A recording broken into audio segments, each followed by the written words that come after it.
Hey everybody, welcome to my first ever YouTube channel where I'm going to be talking about teeth.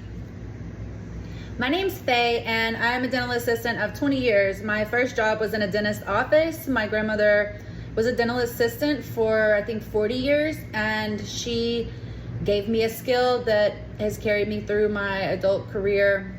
Love teeth. I would even go so far as to say it's my passion. So I'm here today. As you see, I am not a doctor. I am a assistant.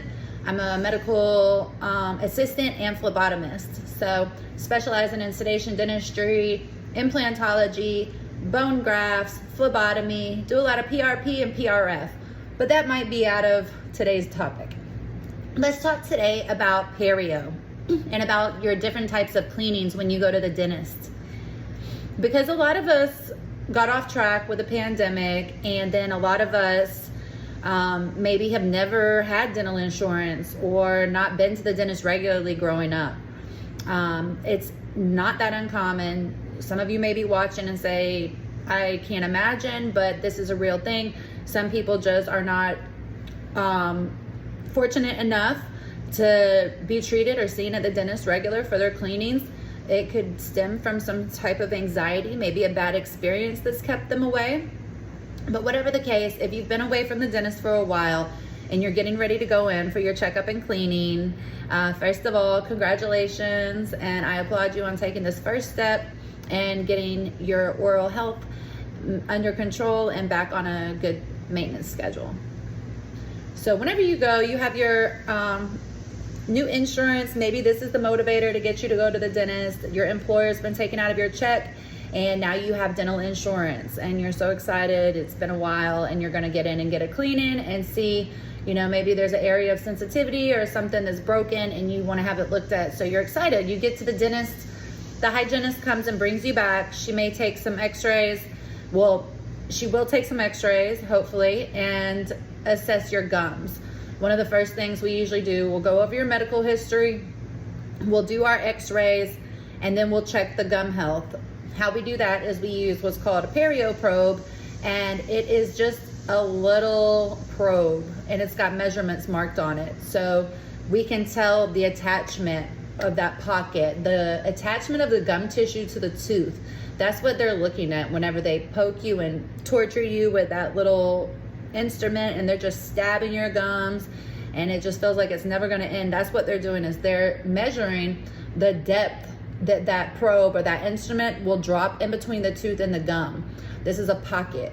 This is what we're maintaining, and what we intend to do for you is to keep this attachment. We don't want this tissue to slough off and allow contaminants and debris to get down in between the tooth and the gum. So the ways we can do that, it starts with removing the tartar every day at home. It starts with the white film that we can scratch off of our teeth. It needs to be brushed away daily, twice a day. And then in between the teeth, because we can't reach in between the teeth, we need to floss.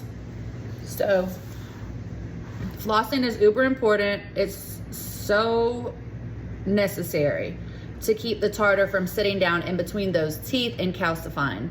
Once that tartar, that soft white, sits down in between the teeth, it can harden and turn into almost like a rock that's in between the gum and the tooth. Now, if you have that, if it's been a long time, if you're not a big flosser and you have calcified tartar that's sitting down underneath the gum level, you may be a candidate for a deeper cleaning or an SRP. So at this point, you may have to get numb. They'll go a little deeper underneath the gums and remove those barnacles or those little hardened pieces of tartar that's now calcified that we call calculus. If it's severe, you can oftentimes see it on the x-ray. You'll see the tooth, you'll see the bone, and then you'll see this little spur that's sticking off the side.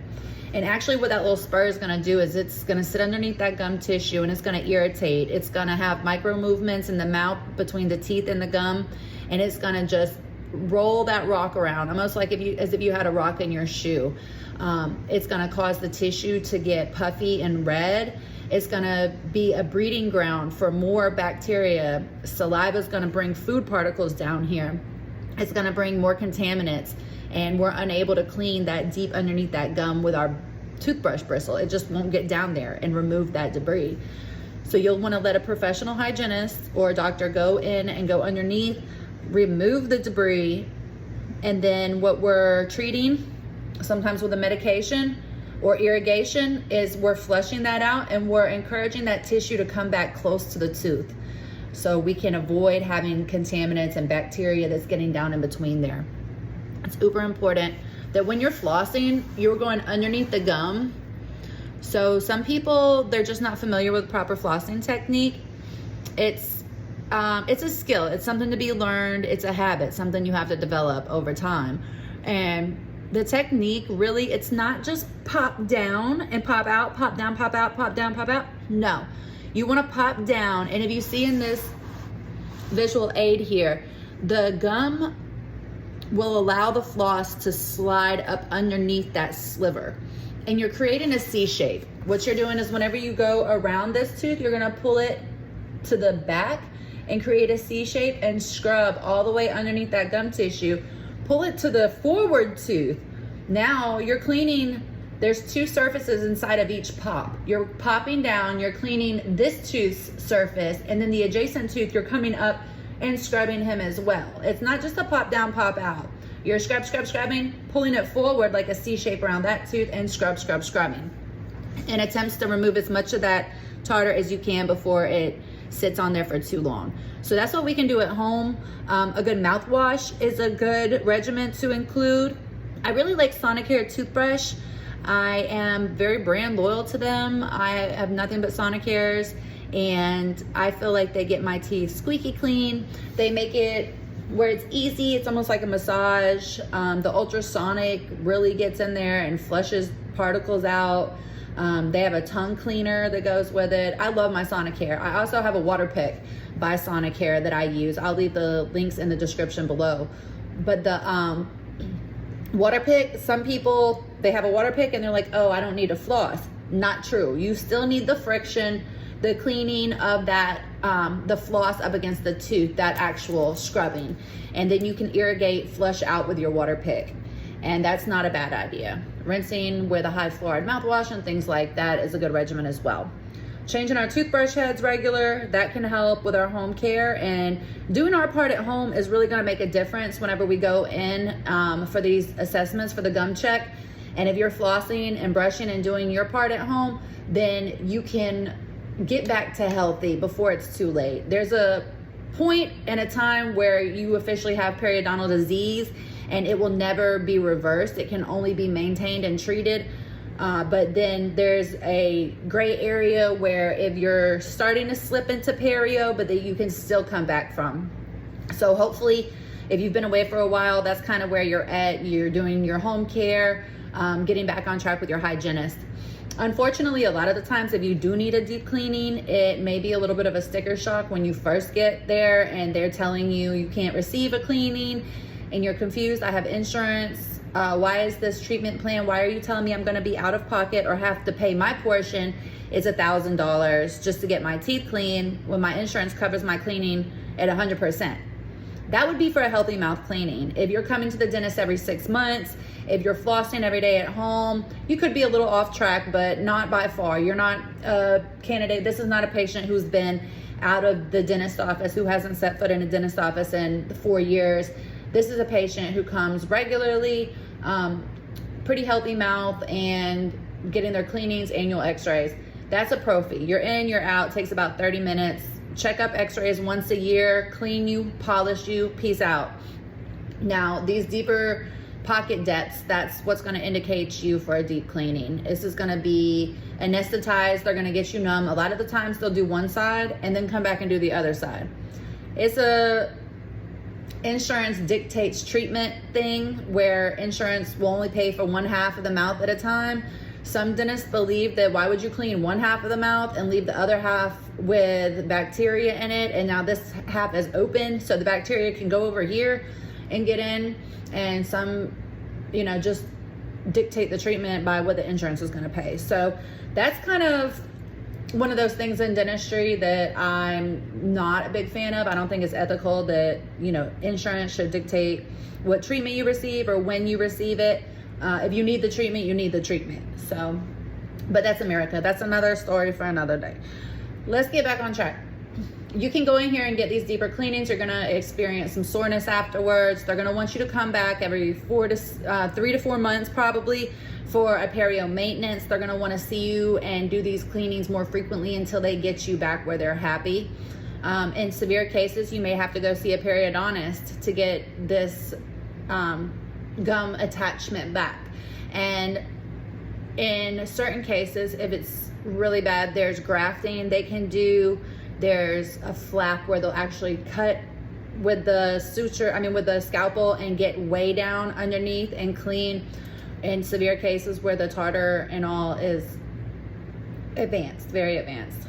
If you don't get treatment, however, and you allow that bacteria and those organisms are in there and they're ingesting sugars in your saliva, and then they're defecating out acids, and this acid is sitting on the bone, and then the bone is resorbing, it's leaving. And now your tooth, now it looks like you're long in the tooth. It looks like you have a super long tooth. The bone is gone and the gums are sloughing away and holding bacteria. So now, if you've ever seen like older gentlemen, usually the front teeth sometimes look really long. And that's not from the tooth being really long. It's not like your tooth kept growing, but the bone and the gums left. And in this case, now the tooth can become mobile. You can lose the tooth. You can have severe sensitivity. The bone loss can actually even be as dramatic to be noticed from the outside. Looking at the face, if you start to lose a lot of bone, you might look sunken in, kind of like a witch look. If you're pulling teeth and have lots of bone loss, you can see this ridge gets really thin, and the bone is uber important for holding the teeth in and the gum health. So not everybody has to combat decay. Some people have very strong teeth and strong enamel, and they may not be as blessed when it comes to the gum health. So it's something to be aware of.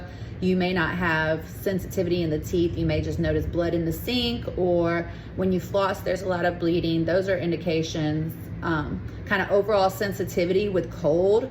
Whenever that gum flap is sloughed back and the root of the tooth is exposed, there's no enamel over the top of the enamel sits on the top of the crown of the tooth. So this root that goes down underneath that should be protected by bone and gum, once that is removed, once the gum and the bone resorb or go away or slough off, now the root of the tooth is exposed and there's no insulator on that. So if you have a cold drink, you may have overall sensitivity throughout.